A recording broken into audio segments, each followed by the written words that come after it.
everyone, I'm Dr. Rizwana, working as Professor of Physics in Institute of Aeronautical Engineering. Today we are going to discuss about two different types of magnetic materials. So in my last video we have discussed about what exactly is magnetism, and what are magnetic materials and what are the different terms related to magnetic materials.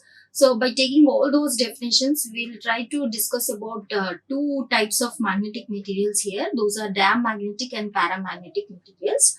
So now, but before talking about diamagnetic and paramagnetic materials, what we have to understand here is, because here completely we'll be talking about electron spins. So we try to explain these materials based on their electron spins and magnetic moment vectors. So first we should have idea about their electron spins and magnetic moment vectors. Now, if we just try to recollect, so we know that if we take any magnetic material and if we consider each atom of magnetic material, each atom, it will act as a magnetic dipole. So if we take a material which is magnetic in nature, so if we are considering magnetic material, so if we take magnetic material and if we consider like origin of magnetism, so when we talk about origin of magnetism in a magnetic material,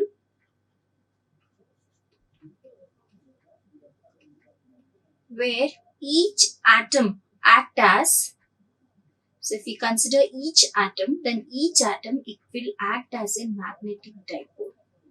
So here each atom, it will act as magnetic dipole, right? And in order to know how magnetism arises in each atom, so first we are going to see what exactly gives rise to magnetism in a magnetic material when we are talking about atoms they are considered as magnetic dipole.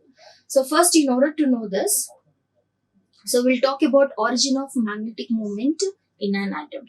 So when we talk about how magnetic moment arises in each atom, there are three contributions for permanent magnetic moments. First contribution, it is called orbital magnetic moment of electrons.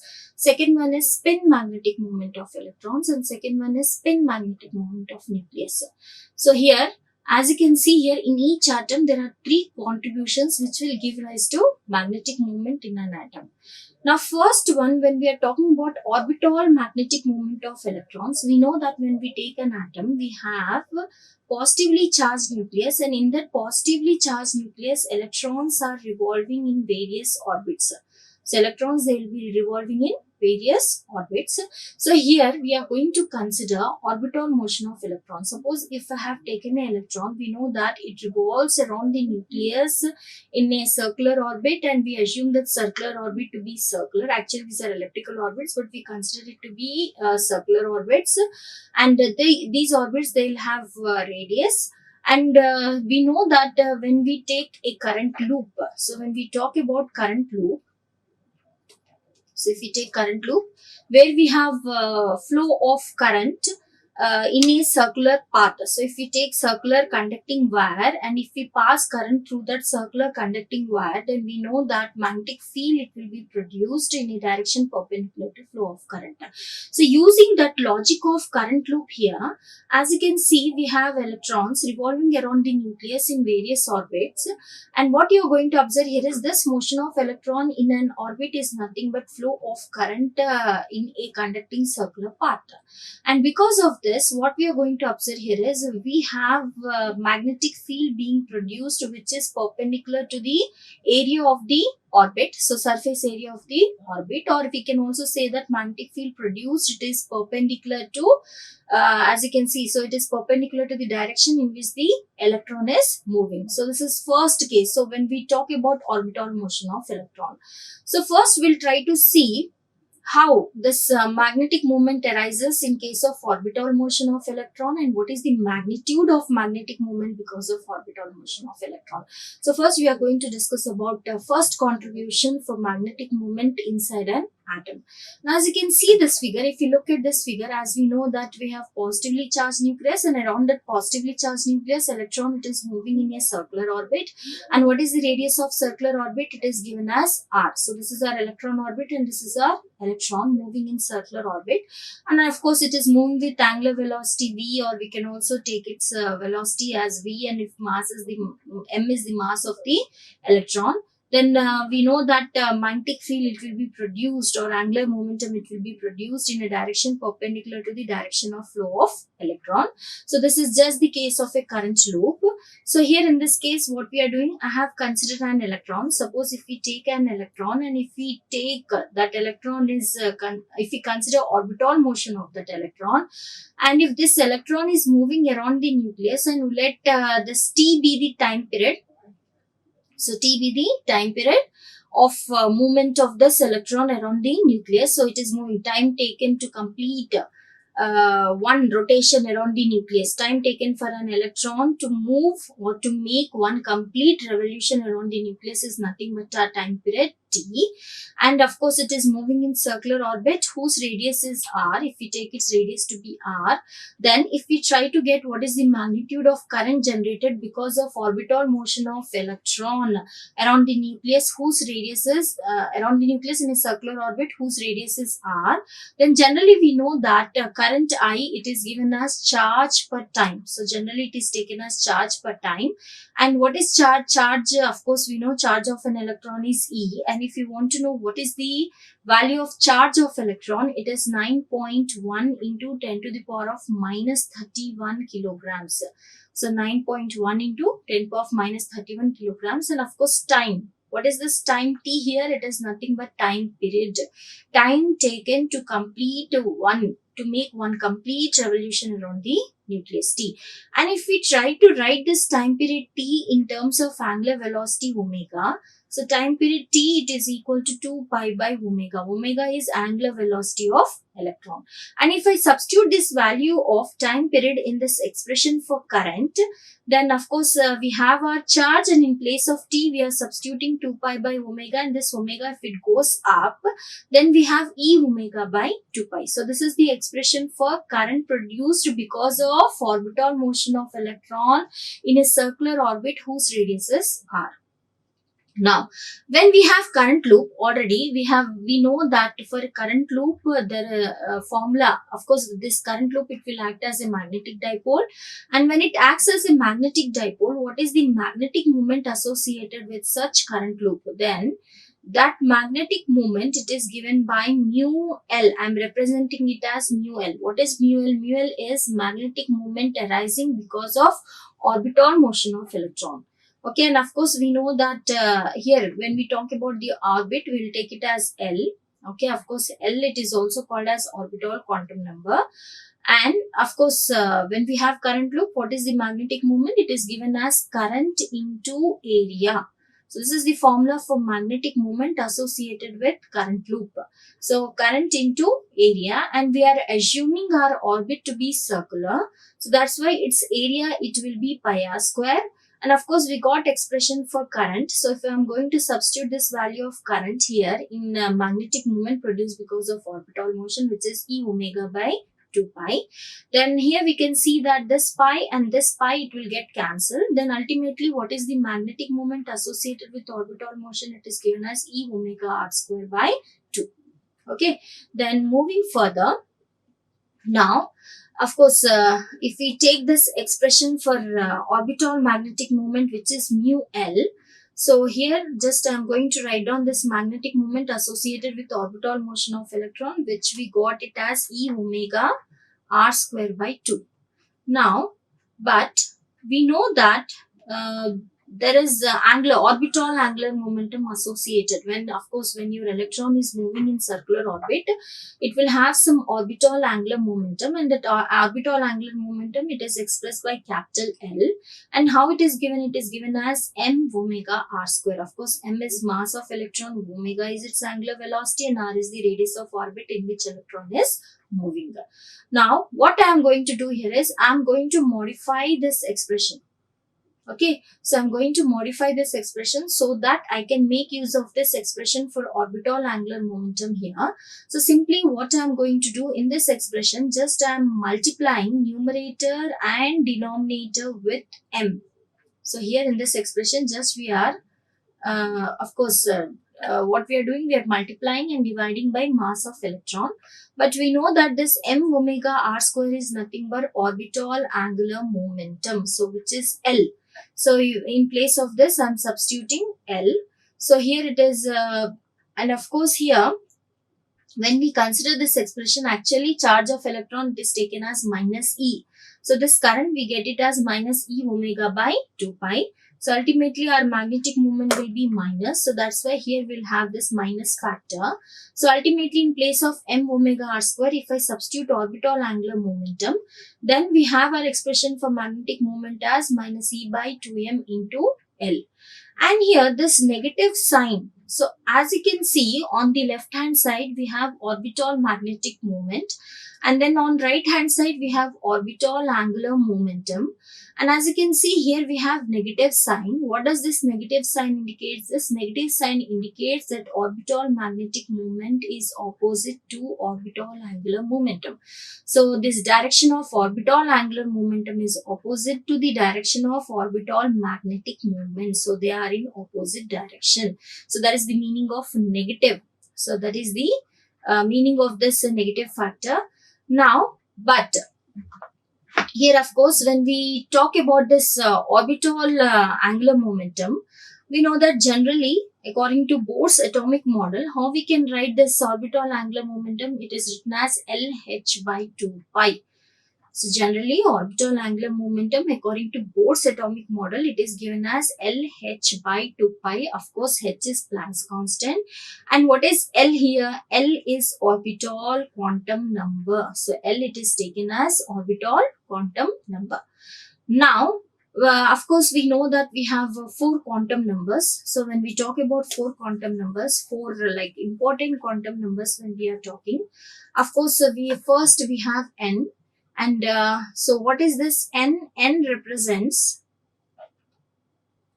so if we take this quantum number, different types of quantum numbers, first we have N, and this N, it represents principal quantum number. And then we have second quantum number L, and this L, it is taken as orbital quantum number. So this L, it is called orbital quantum number. And of course, then we have our ML, and this ML, it is taken as magnetic orbital quantum number. So it is called magnetic orbital quantum number. And then we have one more quantum number, which is taken as MS, and this is called as magnetic spin quantum number. So this is called as magnetic spin quantum number. Right, so these are the 4 quantum numbers. And when we talk about these quantum numbers, what is our N, principal quantum number? What does principal quantum number represent? It represents the size of the orbit in which electron is moving, or sometimes it is taken as energy level associated with electron. And coming to orbital quantum number, this orbital quantum number actually it denotes shape of the orbit. We know that if we take L is equal to 0, it represents S orbital, and if we take L is equal to 1, it represents P orbital. If L is equal to 2, then of course D orbital, and so on. So it gives a shape of the orbit, and we assume S orbit to be spherical, and then P orbital to be dumbbell, and then D orbital to be double dumbbell, and so on. And what is ML, magnetic orbital quantum number? When we apply magnetic field to a material, then orientation of its orbitals. So how many orientations are there associated with orbitals, that is given by magnetic orbital quantum number. And this, how it is given? It is given as L into L plus 1. So its values, it is given as L into, or simply we can write it as 2L plus 1 values. It will assume 2L plus 1 values. Okay, and MS is of course when we apply magnetic field, then that rotation of spin of electron, it is given by magnetic spin quantum number, and generally when we talk in terms of magnitude, it is taken as plus half or minus half. Plus half if electron is spinning in clockwise direction, and minus half if electron is spinning in anti-clockwise direction. So here, coming back here, as we know that according to Bohr's atomic model, this orbital quantum number, it is taken as LH by 2 pi, where L is of course orbital quantum number, and of course L value, it starts from 0, and it's always, its value will be less than this principal quantum number, so it will assume value n minus 1. But to same material or to an atom, if we apply electric field, if we apply magnetizing field H, then now comes our role of magnetic orbital quantum number ml. So because what happens to orbitals, there will be orienting, okay, in different directions. So here, as you can see here, I am orbital angular momentum, I am representing it as L, and in the down I have L comma H. It means that when we apply magnetizing field H, there is orientation of orbitals. Then in place of orbital quantum number, what I'm doing, I'm substituting magnetic orbital quantum number ml. So ml into h by 2 pi, and what are the values taken by ml? to L plus 1. Suppose if I take s orbital. So in order to know more about this magnetic orbital quantum number, so what we can do here is, suppose if I talk about s orbital, that is L is equal to 0. So when we talk about L is equal to 0, which is s orbital, So what are the possible orientations of s orbital? So for that, what I'm doing, we know that ml is 2l plus 1, and if I substitute L is equal to 0, then I'll get only one value. So your s orbital, it has got only one orientation. Whereas if I take L is equal to 1, where I'm talking about p orbital, then if I substitute 1, it means 3. There are 3 possible orientations, and they are given by px, py and pz. And if L is equal to 2, where I am talking about d orbital, then ml, it will come out to be 5. So there are 5 possible orientations. So ultimately, so when we apply magnetic field, when we are talking about a material, okay, which will get magnetized when we place it in external magnetic field H, then there will be orientation of its orbitals. Then we have to replace this orbital quantum number with magnetic orbital quantum number. Now what I'm going to do, I'm going to substitute this value of angular momentum in this expression. So what I'm doing, I'm substituting equation 4 in equation 3. So in place of this L, I'm going to get mlh by 2 pi, and this ml is separated out. Ml is magnetic orbital quantum number, then we end up having it as minus of eh by 4 pi m, and this factor, which is constant factor, because we know E is charge of electron. What is the charge of electron? 1.6 into 10 power of minus 19 coulombs. And H is Planck's constant, 6.6 into 10 power of minus 34 joule second. And mass of electron is 9.1 into 10 power of minus 31 kilograms. And if I substitute all these constant values, and what I'm doing, I'm replacing these constant values with one term called as mu b. What is mu b? Mu b is EH by 4 pi m, and it is called as Bohr magneton.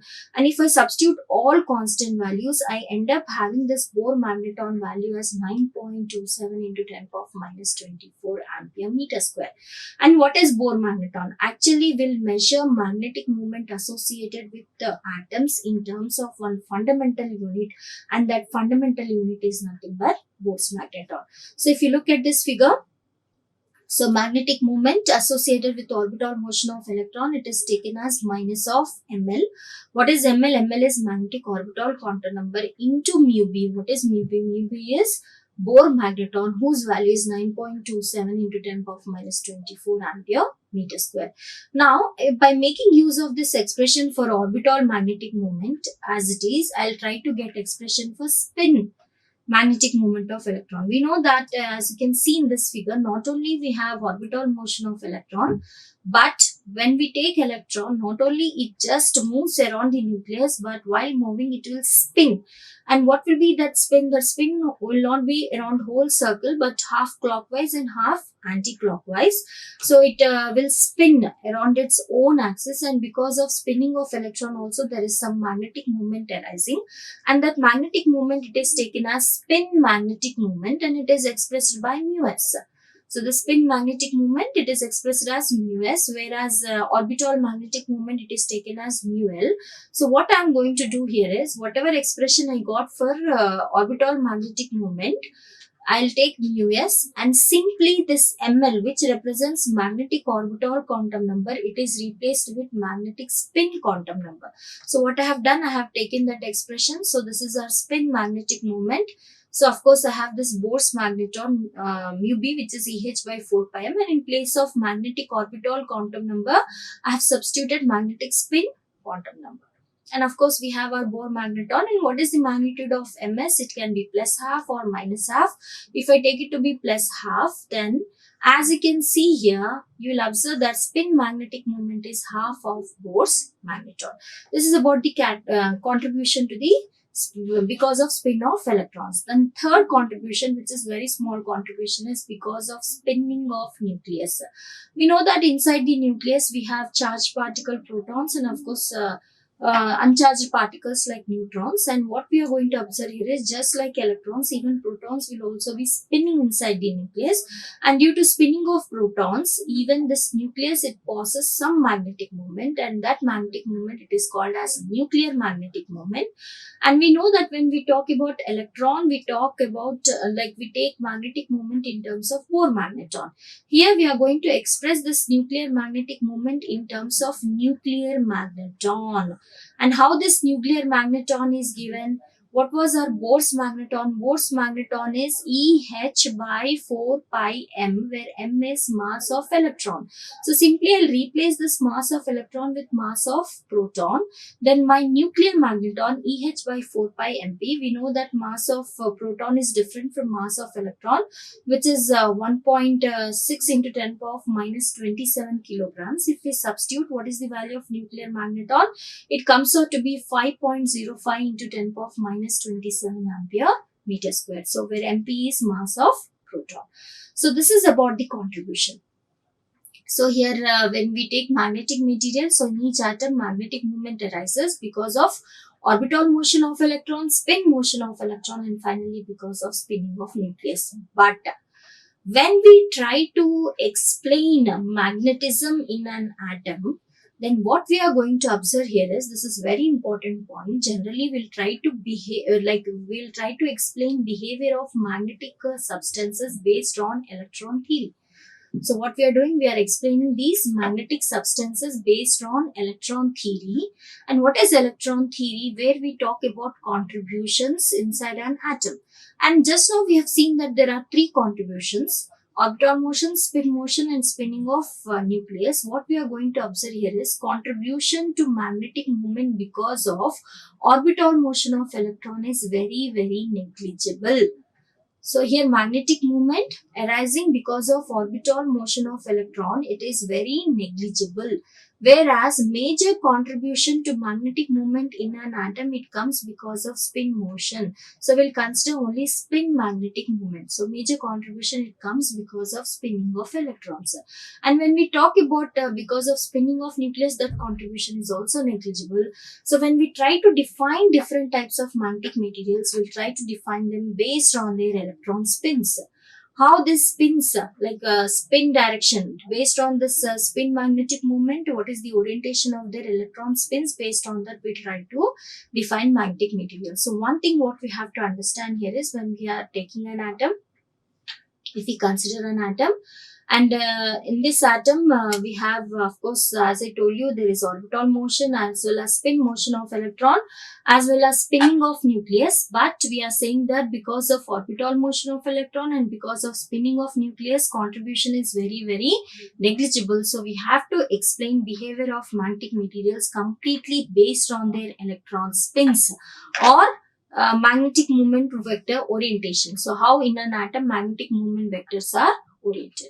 So by considering this electron spin, we try to discuss first magnetic material, that is diamagnetic material. So what are diamagnetic materials? So when we talk about these diamagnetic materials, first diamagnetic material, of course, first thing that comes to our mind is generally if I take diamagnet and if I try to bring closer to a magnet, then generally we'll observe that they will be repelled by a magnet. So what is their behavior? So suppose I have a diamagnet, suppose this is a diamagnet, and if I bring a magnet close to diamagnet, then what happens to this diamagnet? It will get repelled. And this repulsion property of a diamagnet, it has got many like very useful or very important applications.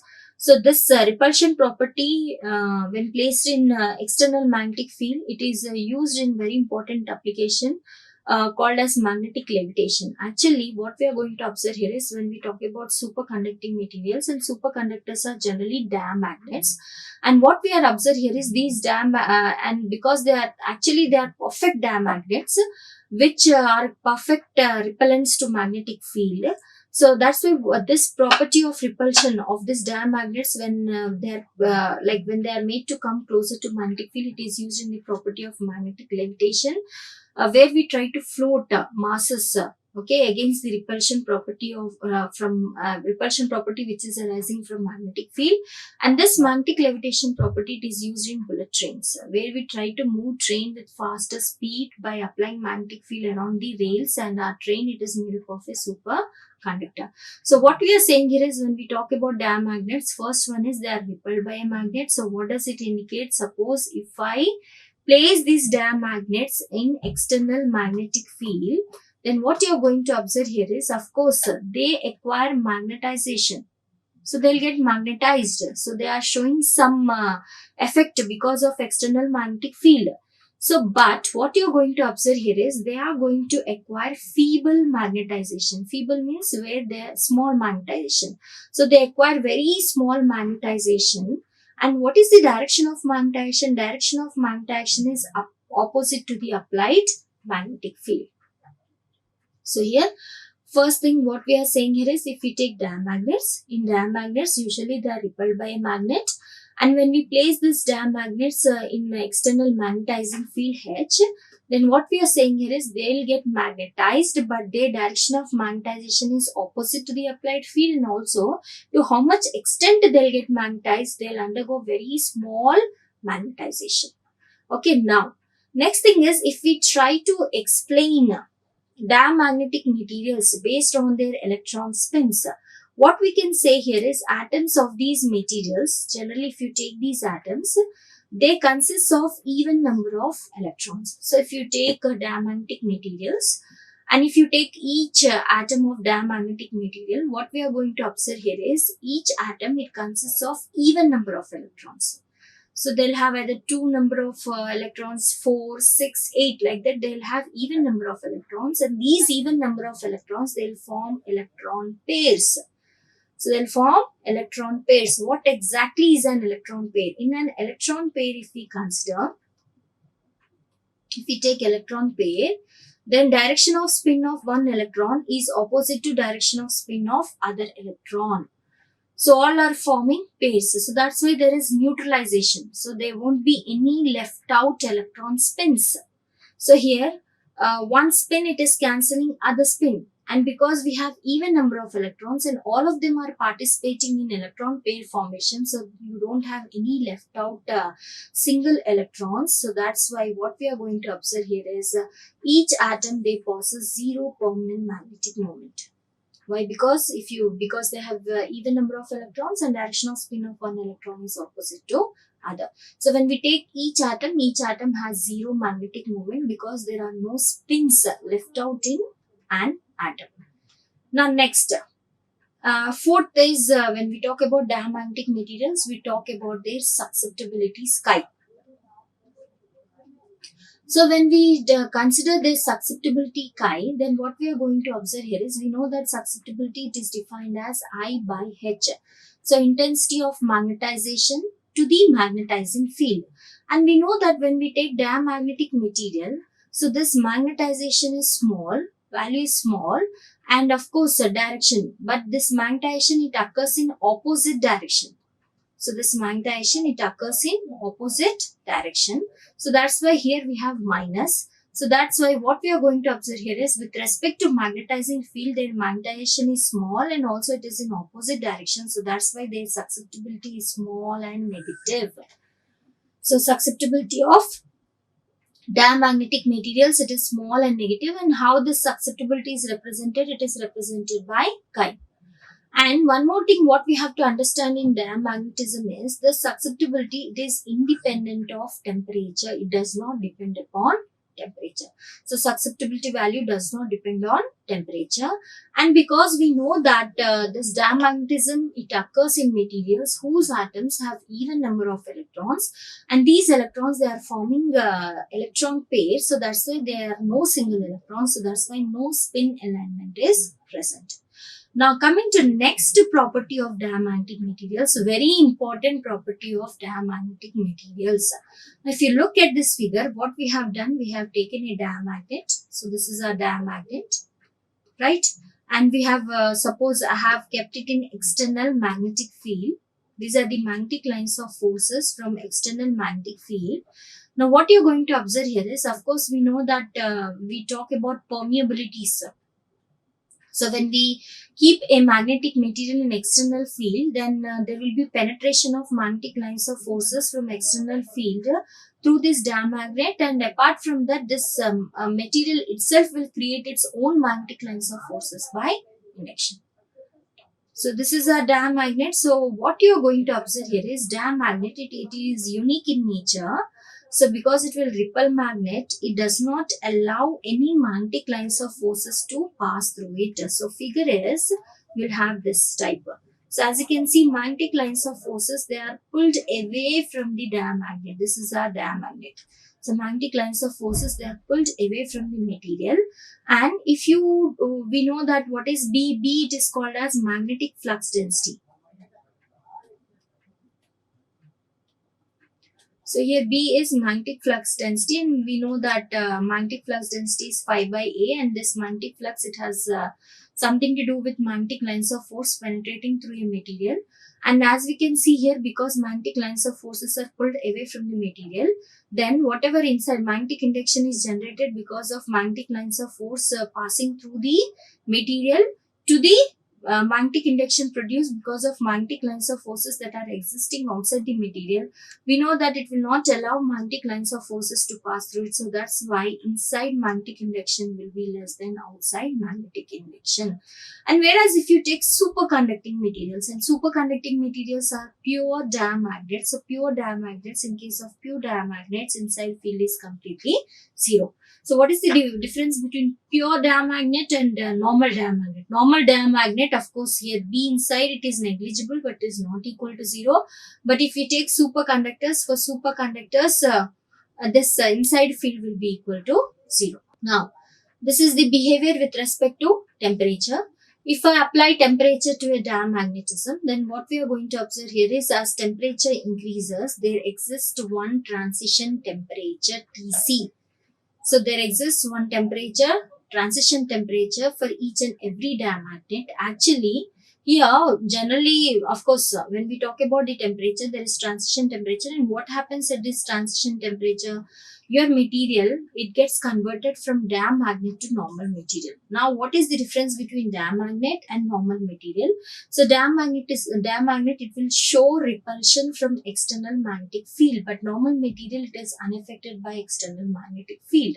So that repulsion property, it vanishes once we take our diamagnet to a particular temperature known as transition temperature. It's also called as critical temperature. And then talking about this relative permeability mu r. So what you're going to observe here is, because penetration of magnetic lines of force is very, very small, And we know that mu r, relative permeability, it is the ratio of permeability of the medium to the permeability of free space. And what is the value of permeability of free space? It is 4 pi into 10 to the power of minus 7 Henry per meter. And here permeability, to the extent how much magnetic lines of force are passing through the material, it is very small. So that's why the relative permeability value, it is very small and it is less than 1. Still it is positive. So it is positive and it is less than 1. It means that its value, it will be in points. So by now taking different examples of diamagnetic material, we have bismuth, zinc, water, gold, etc. So these are some of the examples of diamagnet. Now using those similar lines, we try to explain next type of magnetic material. That magnetic material, they are called paramagnetic material. And we have seen that when we are discussing about diamagnetic material, it will be repelled by a magnet. But whereas when we talk about paramagnetic material, they are weakly attracted by a magnet. So if I take a paramagnet and if I bring magnetic field close to a paramagnet, then this paramagnet, they'll get attracted towards the magnet. But that attraction is very weak. It means that if I keep this paramagnet in external magnetic field, so it is also acquiring magnetization. So diamagnet also acquired magnetization when we have kept it in external magnetic field H. But there magnetization is small, and what is the direction of magnetization? Opposite to the direction of applied field. So here also magnetization is small, here also feeble magnetization, but what is the direction of magnetization? It will be same as field. So it is acquiring magnetization in the direction same as applied field.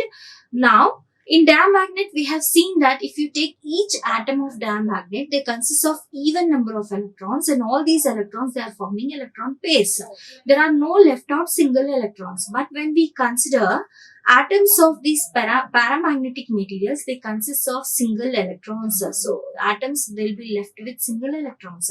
And if I consider all those single electrons, and if I consider their spins, and generally what we are going to observe here is all their electron spins are randomly oriented.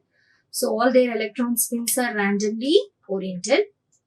And also orbitals of these single electrons, they are randomly oriented. Therefore of course there is no, here also we have spins, they are not completely zero, just like in diamagnetic materials. There are spins, left out spins, but they are randomly oriented. So it means that each atom, it will possess permanent magnetic moment. Whereas we have seen that in case of diamagnet, the atom has zero magnetic moment. Why it has zero magnetic moment? Because there are no left out single electrons, there are no spin alignment, so that's why they have zero magnetic moment. But here, as you can see here, there are single electrons, but their orbitals are randomly oriented, so that's why each atom, it will possess very small permanent magnetic moment. Now talking about their susceptibility chi, and of course again we know that susceptibility chi, it is given as I by H, and whereas this magnetization is small as well as positive. So that's why, because here magnetization is taking place in the direction same as the field. So here the susceptibility chi, it is small and positive. But if you try to see dependence of susceptibility on temperature, we'll observe that this susceptibility, it is inversely proportional to temperature, and it is given by this particular formula, chi is equal to C by T, where C is Curie's constant. So C is Curie's constant, and this susceptibility, it is given as C by T. It means that if I increase temperature, if I keep on increasing temperature, what happens to susceptibility? Susceptibility decreases, because here susceptibility is inversely proportional to temperature. So as temperature is increased, susceptibility decreases, and there exists one temperature. At that temperature, this particular susceptibility, it goes negative. It means that we know that negative susceptibility, it is associated with diamagnetic material. So it means that as temperature is increased, then at one point, at one particular temperature, this paramagnets will have negative susceptibility. It means that your paramagnets, they are converted to diamagnets. So here, as you can see, when we talk about the single electrons and their spin orientation, as you can see, this is their orbitals or magnetic spin movement vectors, and all of them are randomly oriented. Because all of them are randomly oriented, so that's why they have very small magnetic moment associated with them. And when I keep a paramagnet in an magnetizing field H, as you can see here, it is allowing magnetic lines of forces to pass through it. And if this is magnetic induction, because of magnetic lines of forces that are penetrating from external magnetic field, and also material itself creating its own magnetic lines of forces by induction, then you are going to observe that inside magnetic induction it is greater than outside magnetic induction, because there is penetration of magnetic lines of forces. So magnetic lines of forces are attracted towards the center of material, and as I told you, because susceptibility is inversely proportional to temperature, as temperature increases, susceptibility decreases and it goes to negative value, it means that your paramagnet, it will behave as diamagnet. So now what is the difference between diamagnet and paramagnet? Diamagnet, they are repelled by a magnet. They are repelled when we bring a magnet closer to it, whereas paramagnet, it weakly attracts a magnet. So what you're going to observe here is at this higher temperature, because susceptibility is becoming negative, which is characteristic of a diamagnet. So what we are going to observe here is, so there one temperature, your paramagnet gets converted to diamagnet. Now coming to next one, relative permeability, which is given as mu r.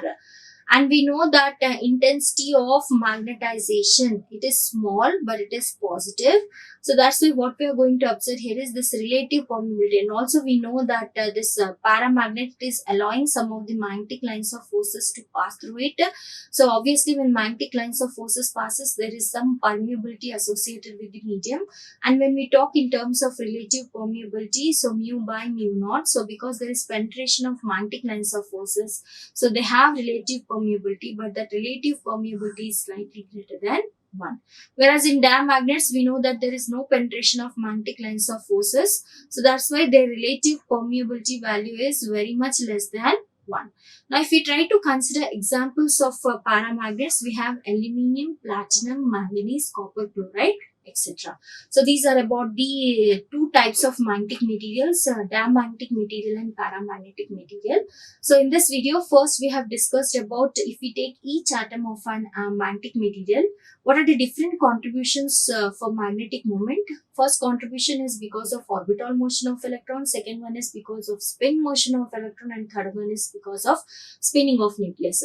But what we have observed here is contribution to magnetic moment because of orbital motion or because of spinning of nucleus is very, very negligible. So major contribution, it comes because of spin orientation. Okay, so whether the electron spins, direction of electron spin, so based on how they are oriented. So based on that, we have taken, of course, two types of materials here. Of course, we have different types of magnetic materials, but in this video, we have discussed about dia and para.